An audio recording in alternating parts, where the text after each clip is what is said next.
你好，你定做的那个可以更换音乐，用 USB 随身碟更换音乐的那个倒车喇叭已经做好了。那这个就是像那个卖场上面写的规格，这个接喇叭，这个喇叭就是插头是可插拔的你这样拔起来，你在安装的时候会比较方便我如果固定接安装会不方便然后插上去就插到底就可以了这线有8公尺。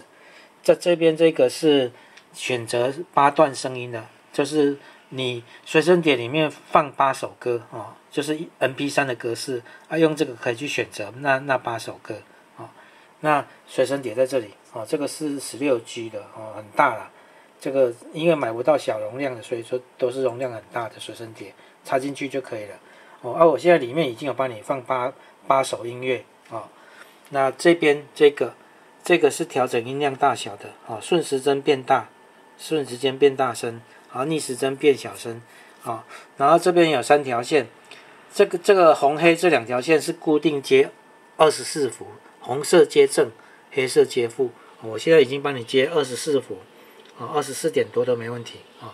就先接电，还没播放之前先接电红色接正红色接正记得红色接正，黑色的这个红色接正黑色接负，接反的会烧掉红正黑负。汽车电器、汽车零件，你汽车的电路里面那个线通常就是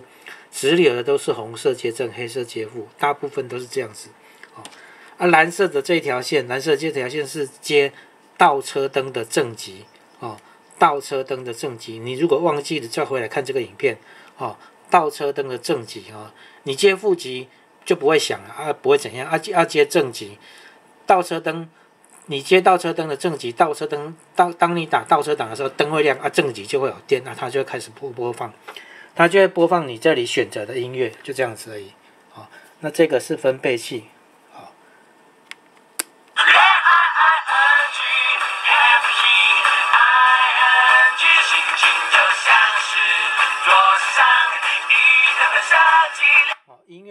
音乐都有110几分贝到120分贝那你这个因为我刚刚讲说要接到倒车灯的正极嘛，那因为我现在没有倒车灯，所以我就直接跟这个正极接在一起，就等于是说我这样子接触就表示说就类似说倒车灯亮了这样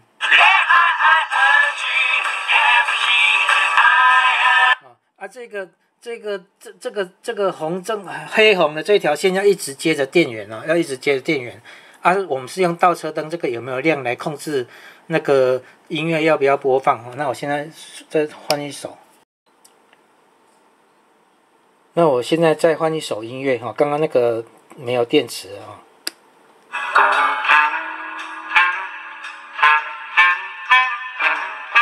大概就是这样子就是再换一个